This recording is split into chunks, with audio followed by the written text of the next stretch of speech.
नमस्कार दोस्तों, स्वागत है आप सभी का हमारे चैनल पर। कैसे हैं आप सब, ये बताने के लिए कमेंट बॉक्स में जय माता दी जरूर से लिखें। तो आज अपनी इस वीडियो में हम जानेंगे घर के काम जल्दी जल्दी से कैसे करें, हम खुद के लिए भी थोड़ा सा समय बचा पाएं, कुछ करें या फिर आराम करें। हम किस तरीके से काम करना शुरू करें कि काम भी हो जाए और हम अपने लिए भी थोड़ा सा समय निकाल पाए और सारे कार्य समय पर भी हो जाए। कुछ बहनें हैं जो सुबह जल्दी नहीं उठ पाती हैं, वहीं गर्मियों के दिन में तो नहीं, ठंड के दिनों में थोड़ा सा आलस आता है। हमेशा ऐसा ही लगता है थोड़ी देर और सो लें, थोड़ा और सो लें। देखिए, जो मन को तोड़ता है तभी हम स्वस्थ रह सकते हैं, हमारे घर के काम भी हो सकते हैं। जैसे सुबह की शुरुआत भी अच्छी होगी, टेंशन फ्री होगी। तो इसके लिए आपको करना क्या है, आपके पति के जाने से पहले, बच्चों के स्कूल जाने से पहले, बच्चों पति के जाने से पहले कम से कम आप 1 घंटा पहले उठ जाइए। अगर आप ऐसा करती हैं तो एकदम से आपके सारे काम जल्दी जल्दी हो जाएंगे। सुबह को हम सब बहुत फ्रेश होते हैं, जो काम 1 घंटा आधे घंटे में लगता है वो सुबह जल्दी जल्दी हो जाता है। सुबह माइंड फ्रेश होकर उठें, भगवान को प्रणाम करें। दिन की शुरुआत झगड़ा लड़ाई से बिल्कुल ना करें। 1 घंटा अगर पहले आप उठ जाएंगी, आप ऐसा एक बार करके देखिएगा। जिनसे नहीं हो पाता है तो वो आधे घंटे ही पहले उठें, उसमें आप बहुत कुछ कर लेंगी, खुद के लिए भी कुछ कर लेंगे। वही अगर हेल्थ को लेकर आप परेशान हैं तो आपको बता दें, ठंड का मौसम है, आंवला का सेवन जरूर करें। कुछ लोगों को हेयर फॉल्स होता है, चेहरे पर पिंपल हो जाते हैं बच्चों के, आंवला हर तरीके से हमारे शरीर के लिए फायदेमंद है।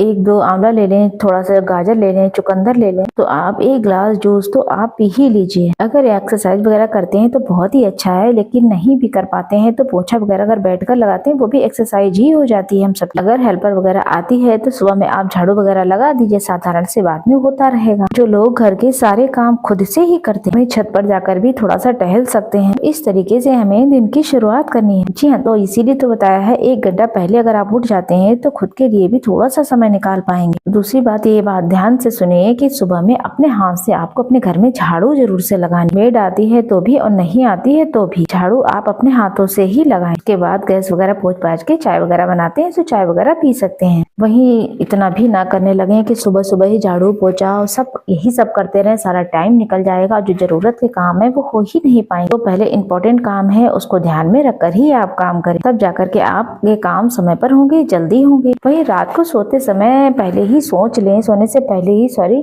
कि हमको सुबह क्या बनाना है, क्या करना है, सारी प्रिपरेशन रात को ही करते हुए चलें। थोड़ा बहुत रात को काम किया होगा तो सुबह जल्दी हो जाएगा। सुबह ठंड भी होती है, थोड़ा थोड़ा आलस भी आता है, सभी को आता है, लेकिन फिर भी उठना तो पड़ता ही है और करना भी पड़ता है। वही 9 साढ़े 9 बजे तक सारे काम हो जाते हैं, सभी लोग अपने ऑफिस, बच्चे स्कूल चले जाते हैं, तो कितना प्राउड फील होता है कि सारा काम समय से हो गया। भोजन नाश्ता भी हो जाता है। उसके बाद अगर पूजा पाठ करनी है तो आप पूजा पाठ कर लीजिए। अगर सुबह में ही कर लेती है तो बहुत अच्छा है, लेकिन नहीं हो पाता है तो स्ट्रेस आपको बिल्कुल नहीं लेना है। पूजा पाठ कर लीजिए, फिर नाश्ता वगैरह कर लीजिए। उसके बाद अब नाश्ता करने के बाद ही अपना किचन वगैरह फैल गया है तो उसके बाद ही साफ सुथरा करें। कुछ लोग जो है ब्रेकफास्ट कर लेते हैं सुबह से ही, बच्चे वगैरह हैं तो नहीं भूख ज्यादा सहन कर पाते हैं तो कोई बात नहीं, तो उसके बाद पूजा पाठ कर सकते हैं। ज्यादा देर से तो नहीं करना चाहिए, लेकिन समय से कर ले। कुछ बहनों का हमेशा ये रहता है कि स्नान वगैरह करके भोजन नहीं बना पाते हैं, तो कोई बात नहीं, ठंड का समय है और इतना नियम करने की जरूरत नहीं है। अगर आप कपड़ा बदल लेती हैं तो ज्यादा बेहतर रहता है। वैसे तो कपड़ा बदल ही लेना चाहिए क्योंकि टॉयलेट वगैरह जाना होता है, वही कपड़े पहनकर हमें भोजन नहीं बनाना चाहिए। लेकिन भाई किसी को जबरदस्ती नहीं है, समय के अनुसार अपने शरीर को देखकर अपनी हेल्थ को पूरा ध्यान में रखते हुए ही घर खर्चे के भी काम करने चाहिए। ठंडी में सारी चीजें माफ होती हैं भाई, जितना बॉडी आपका सहन कर पाए, सहज काम कर पाए, उतना ही करें आप। वही गर्मियों की बात अलग होती है, स्नान करके ही हमें भोजन बनाना चाहिए। वही ठंड के समय में स्वेटर वगैरह उतार कर नहाना थोड़ा बहुत आलस आता है, वैसे तो स्नान करके ही हमें भोजन पकाना चाहिए, नियम तो ऐसा ही है। वही ठंड वगैरह है तो इतना नहीं सोचना चाहिए। ये तो बात सच है, अगर साफ सुथरे होकर खाना ना बनाओ तो खुद भी अच्छा नहीं लगता है। या आप अपने हिसाब से देख लीजिएगा क्या करना है क्या नहीं है। पहले जरूरत वाले काम आपको पहले कर लेने हैं। पति बच्चों के जाने के बाद भी कुछ कुछ काम होते हैं जो हम बाद में कर सकते हैं। भाई ठंडी का मौसम चल रहा है, आपको पता ही है, ज्यादा साफ सफाई के चक्कर में नहीं पड़ना है, लेकिन हाँ साफ सफाई तो करनी है। लेकिन कुछ लोग हैं कुछ ज्यादा ही साफ सफाई में जुट जाते हैं, वीकली ये धोते हैं वो धोते हैं। ज्यादा साफ सफाई के चक्कर में जो महिलाएं रहती हैं उन्हें देखकर तो लगता है जल्दी तो छोड़िए, काम ही नहीं खत्म होता उनका। तो साफ सफाई करनी है लेकिन लिमिट के हिसाब से, बस जितना जरूरत है, जितना सही है उतना ही करें। इतना भी नहीं कि रात दिन हम कपड़े धो रहे हैं, साफ सफाई कर रहे हैं, सर्फ पे सर्फ खत्म करे जा रहे हैं, दिन रात बाथरूम में पानी बहा रहे रहे हैं, बहुत अधिक साफ सफाई मत कीजिएगा, तब आपके कार्य भी जल्दी होंगे, खुद के शरीर का भी आप ध्यान रख पाएंगे। जब समय रहेगा तभी आप अपने लिए कुछ कर पाएंगे, अपने हाथों पैरों में लोशन वगैरह तेल वगैरह लगा पाएंगे। जब खुद के लिए टाइम ही नहीं होगा तो कहाँ से क्या कर पाएंगे। तो यही छोटी छोटी बातें थी जो उम्मीद है, आशा करते हैं आपको पसंद आई होंगी। वीडियो पसंद आए तो वीडियो को लाइक और चैनल को पक्का सब्सक्राइब कर लीजिएगा। और हाँ, सबसे बड़ी बात तो बताना ही भूल गए, सुबह सुबह उठ के यहाँ पर मोबाइल नहीं चलाना। जैसा कि आप सभी जानते हैं, जितना ही मोबाइल अच्छा है हमारे लिए उतना ही खतरनाक भी है। ज्यादा मोबाइल चलाने से आपको पता ही हेल्थ इशू हो रहे हैं, आंखों में प्रॉब्लम हो रही है।